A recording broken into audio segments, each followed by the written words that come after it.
Fala investidores, sejam muito bem-vindos ao canal Plano e Leino Investidor. Sou Adriano Costa e no vídeo de hoje nós vamos falar do relatório gerencial do fundo Devan Recebíveis Imobiliários, é o fundo de investimento imobiliário DEVA 11, relatório de abril de 2023.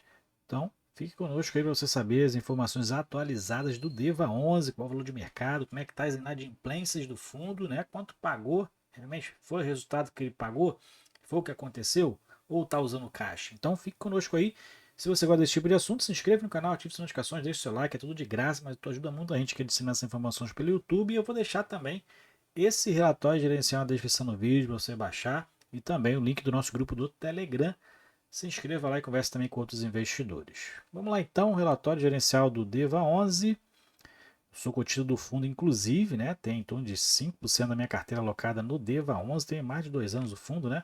Gosto do fundo e aproveitei em março, né? Não consegui aproveitar em abril, mas em março aproveitei, aumentei a posição ali quando está cotada mais ou menos ali a 52, 53 reais.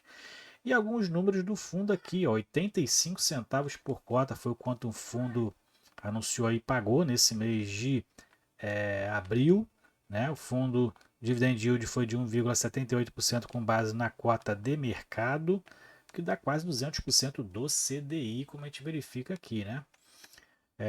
O dividend yield médio nos últimos 12 meses, aqui pega a média da cota nesse período também, cota de mercado, 13,4%, mas se pegar ali a cota de patrimonial deve dar em torno de 11, mais ou menos, né? O fundo tem proteção contra a deflação. Atualmente, 87,5% da carteira está alocada à inflação, mais um prêmio de risco de 10,59% em média, e 70% da carteira está de implante no encerramento do mês de abril.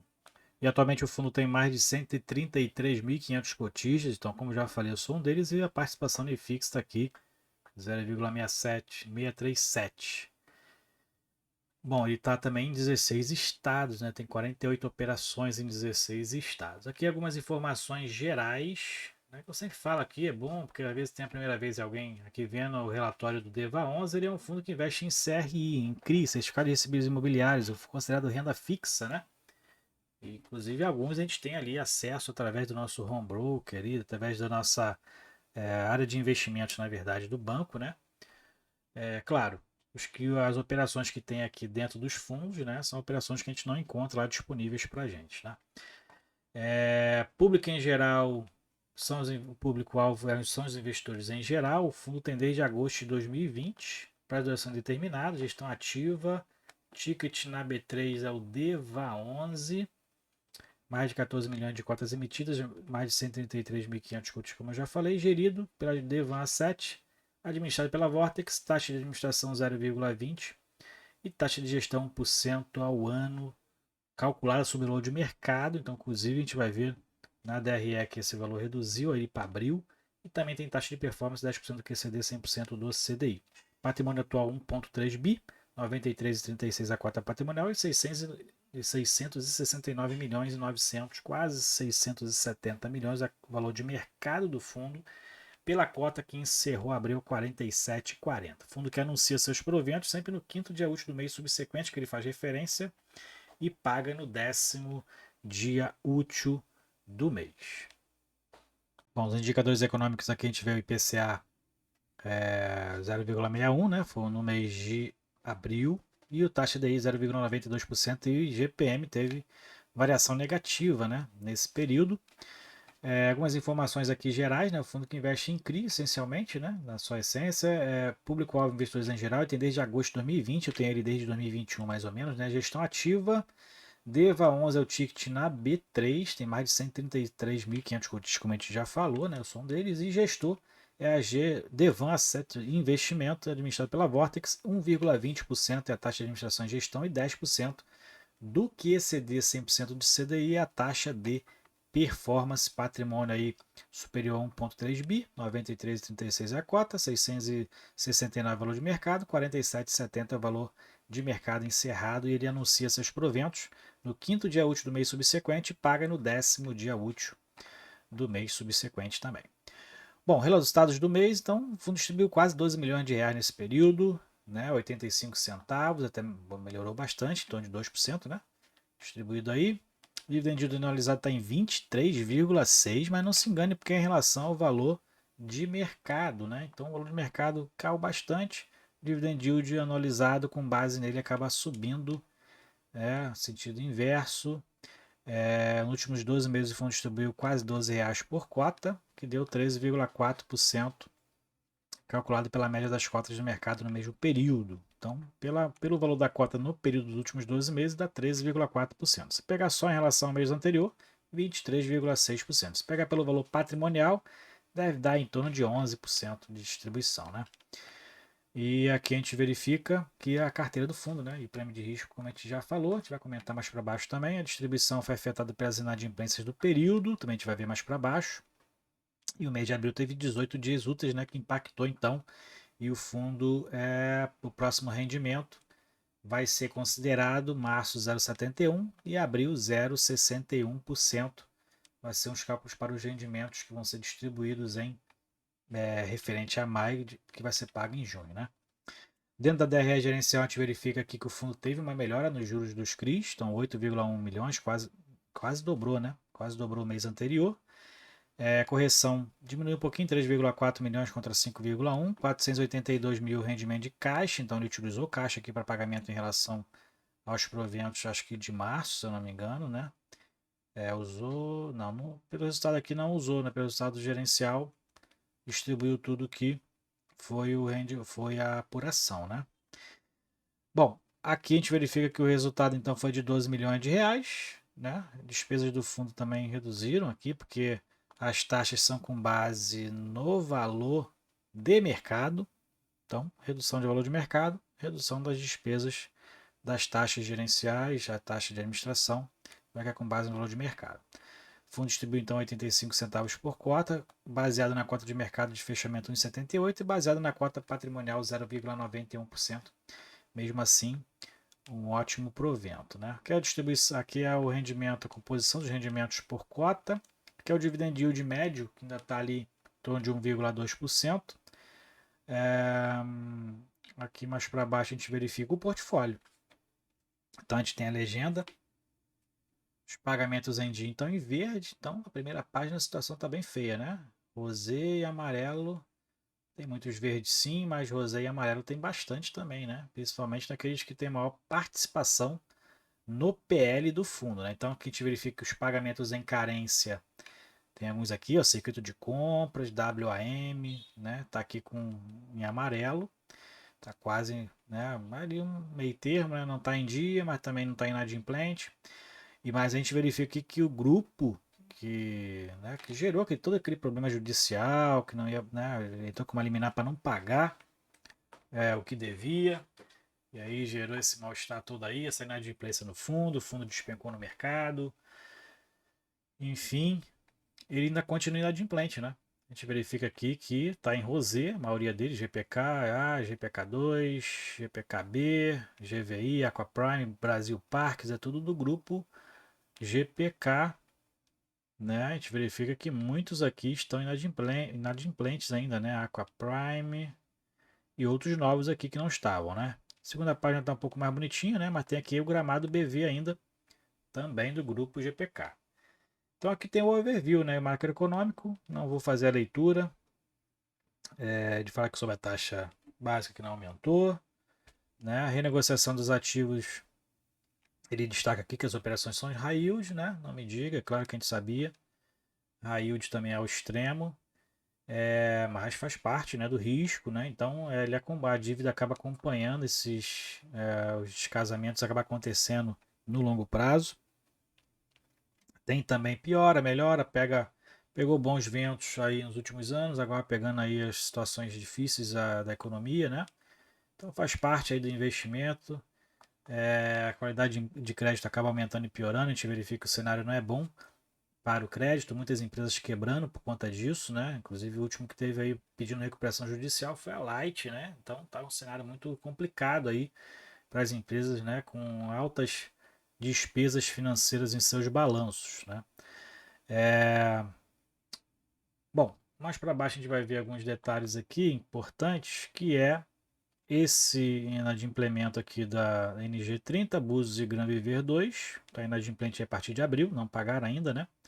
E o grupo Parques aí, que o fundo, então, dia 29 de março, resolveu aí que essas operações aí que estão ainda inadimplentes até o momento, né, algumas operações. Então, em Assembleia Geral, o fundo aí decidiu, de 5 de maio agora, né, que vai cumprir, então, as garantias vinculadas às operações, né, finalmente, nesses papéis aqui. Então, é isso aí, tem que cumprir mesmo, né, as garantias aí, para poder o fundo aí exercer o seu direito, né. 16% do PL do fundo, então está alocado no mesmo grupo. Isso que realmente foi uma falha, né? Uma falha da gestão em não informar o cotista através do relatório gerencial que certos papéis estão vinculados ao mesmo pagador, né? Tinha que informar quem é o pagador desse crédito, né? Porque os nomes são diferentes e a gente não está nesse meio, a gente não sabe quem é quem, né? E eu também não sabia, né? Quem é quem aqui no portfólio, né? Nomes diferentes, para mim, empreendimentos diferentes. O fundo tem vários crises, então o fundo está bem pulverizado da sua carteira, né? Então, realmente, essa aí é uma coisa que, se eu tivesse visto, eu ficaria um pé atrás, né? Investir no DEVA 11 por conta da alta alocação em um grupo de empresa apenas, que é o que faz o pagamento dessas operações ao fundo. Ficamos atentos aí, vamos ficar atento, né? Aos outros fundos, né? Para a gente poder não cair na mesma cilada aí. Aqui é a carteira, então, 87% está alocada em CRIA, até que na subordinação o fundo não tem risco, né, assim, muito elevado, porque esses dois segmentos aqui dá preferência na distribuição do fluxo financeiro, do papel. Tem também, dentro dos segmentos, até tem uma boa distribuição aqui dentro dos principais segmentos do setor, né? E mais para baixo aqui a gente verifica também, o fundo está mais alocado ao IPCA, que está agora positivo, né? Está favorável, 83%, prêmio de risco elevado, classificando aí realmente o fundo como um high yield, né? CDI mais 7, né? CDI mais 7 aí por cento ao ano, né? Dá em torno de 20% ao ano, né? IPCA dá aqui em torno de 15, 16, GPM está em queda, né? Inclusive em deflação. Então, fundo mais alocado ao IPCA e 99 protegido pela deflação, né? Pena que a proteção contra a inadimplência ela não é tão efetiva quanto essa proteção contra a deflação, né? Aqui é o andamento das obras, quase tudo 100% vendido, 100% concluída, a carteira em média 84% vendida. Aqui são as alocações táticas através de fundos de investimento imobiliário. Acho que o único que é para investidores em geral é o Devan, fundo de fundo, que é esse aqui, se eu não me engano, né? O restante são fundos para investidores institucionais. A gente acaba tendo acesso através aí desses fundos aqui, né? Que é o Deva 11. Aqui é a parte qualitativa, né? As garantias, as obras, a carteira vendida de cada empreendimento. Se tá a carteira desse empreendimento está inadimplente, não em relação à inadimplência em relação ao fundo, mas sim ao cumprimento das obrigações lá da carteira, né, de recebíveis dos consumidores lá né, de quem adquire ali a multipropriedade, né, o seu apartamento, e não em relação à operadora com o fundo, tá? Então isso aqui é a inadimplência líquida da carteira de todos os empreendimentos dessa construção. Então a gente tem aqui todo o detalhamento. Tá? Mais para baixo a gente tem aqui a questão de mercado, né? Então a liquidez e as operações aí, evolução do patrimônio. Liquidez aqui o fundo teve um volume de mais de 75 milhões negociados. O fundo tem uma boa liquidez no mercado, né? 700 milhões é o valor de mercado. O giro de cotas foi alto, então teve aí né, mais de 10% do total das cotas do fundo foram negociadas no mês de abril, então realmente é um volume aí considerável, né? E a gente verifica aqui o despencar da carteira aqui, né? Na verdade, do preço de mercado, né? Despencou bastante. E a gente vê como foi o volume de negociação no mês de março, ó. O volume, muita gente aí provavelmente se desfazendo, né? E aí gera aí oportunidades para quem quer entrar. Eu consegui comprar aqui em março, né, quando ele está abaixo dos 60, comprei ali 52, 53 algumas cotas, mas não consegui comprar aqui quando estava abaixo dos 40, né? É tanta oportunidade que ali a reserva de oportunidade já tinha acabado, né? E a evolução do patrimônio líquido está aqui, na verdade, numa queda, né? Então a gente verifica que cada mês caindo, com base nos valores dos papéis do fundo, no valor de mercado, né? E aqui a gente teve uma alta no valor, na quantidade de cotistas de março para abril, depois da queda que teve, né? Subiu de novo. Então, muitos aí entrando no fundo, aproveitando a oportunidade de entrar a um preço menor. Aqui tem os ativos em carência de pagamento, tá? Então a gente viu lá que estava em amarelo lá em cima. Então o circuito de compras é 1, deve ter reperfilado aí, renegociado com o fundo, né? Essa, essa dívida, né? Então está em período de carência, tem WAM também, estava inadimplente, ambos estavam inadimplentes lá no auge da notícia, né? Então agora está aí, renegociou a dívida, está aí no período de carência também. Depois dá uma lida aí para saber um pouco mais, a RUP também, ó. Então alguns aí cumprindo a carência aí depois de renegociar a dívida com o fundo, ok? Então é isso aí.